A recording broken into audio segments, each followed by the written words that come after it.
వైకుంఠ ద్వార దర్శనం నేను ఇంతకుముందు కూడా చెప్పాను. ముందు తిరుమల తిరుపతి దేవస్థానం ఒక కమిటీ వేసి పండితులతో వాళ్ళతో ఆ కమిటీ ద్వారా దేశంలో ఉన్నటువంటి వైష్ణవాలయాలలో ఏదైతే వైకుంఠ ఏకాదశి 10 రోజుల పాటు ఎందుకు జరుపుతున్నారంటే వైకుంఠ ద్వార దర్శనం అన్నటువంటిది శ్రీనివాసుడు ఉదయాన్నే కాలకృత్యాలు తీర్చుకున్న తర్వాతన 40 నిమిషాల పాటు అక్కడ ఉత్తర ద్వారం వద్దన ముక్కోటి దేవతలకి దర్శనమిస్తారు.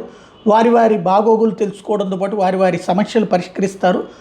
ఆ 40 నిమిషాల కాలం భూలోకంలో అయితే కనుక 10 రోజులు అవుతుంది. కాబట్టి 10 రోజుల పాటు నిర్వహణ అన్నటువంటిది మేల్కోటె నుంచి శ్రీరంగం దాకా అనేక దేవాలయాల్లో ఎన్నో ఏళ్ల నుండి జరుగుతుంది. దాన్నే ఇక్కడ అమలు చేస్తున్నారు అన్నది. ఇదివరకు ముక్కోటి రోజున మ్యాక్సిమం అయితే 80,000 90,000 అంటే 80,000 హయ్యెస్ట్ ఉంటుంది.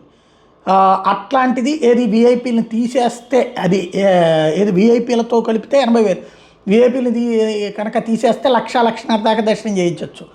విఐపీ బ్రేక్కి దాదాపు 2-3 గంటల పాటు ఉంటుంది. తద్వారా సమస్య ఉండదు. అది కాదు అనడానికి వీల్లేదు. జడ్జిల దగ్గర నుంచి అనేక మంది వస్తూ ఉంటుంటారు.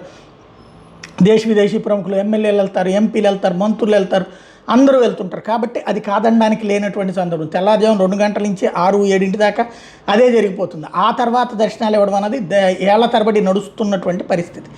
అది తీసేస్తే 6-7 గంటలు చూస్తే 1,50,000 దాకా దర్శనాలు చేయించవచ్చు. ఇది ప్రాక్టికల్. సరే, అది జరగట్లేదు, పక్కన పెట్టేస్తే 10 రోజుల పాటు పెట్టడం వల్ల దగ్గరగా 8 లక్షల మంది వైకుంఠ ద్వార దర్శనం చేసుకుంటున్నారు. ఇప్పుడు ఏదైతే టీటీడీ బోర్డు మీటింగ్ సందర్భంగా చంద్రబాబు గారు నిన్న అన్నారు కదా, గతంలో ఉన్న సంప్రదాయాలు కొనసాగించాలనుకున్నాం, మరి మధ్యలో ఇది తీసుకొచ్చారు అన్నటువంటిది.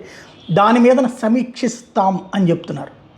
సమీక్షిస్తాం, ఈ ఏడాది మాత్రం 10 రోజులు ఉంటుంది, వచ్చే ఏడాది నుంచి ఏం చేయాలన్నటువంటి ఆగం పండితులతో మాట్లాడి సమీక్షిస్తామని చెప్తున్నారు. ఒకటి మాత్రం ఖాయం, వైకుంఠ ద్వార దర్శనం ఈ 8 లక్షల మంది దాకా చేసుకుంటున్న వాళ్ళల్లో ఇప్పుడు నెక్స్ట్ ఈ ఏకాదశి ద్వాదశి 2 రోజులు కలిపి 1,60,000 మ్యాక్సిమం 2 లక్షలు చేయగలరు. మిగతా 6 లక్షల మందికి అన్యాయం చేసినట్టే అవుతుంది. ఒకసారి ఇట్లాంటి నిర్ణయం తీసుకునే ముందు ఆలోచించుకోవాల్సి ఉంది.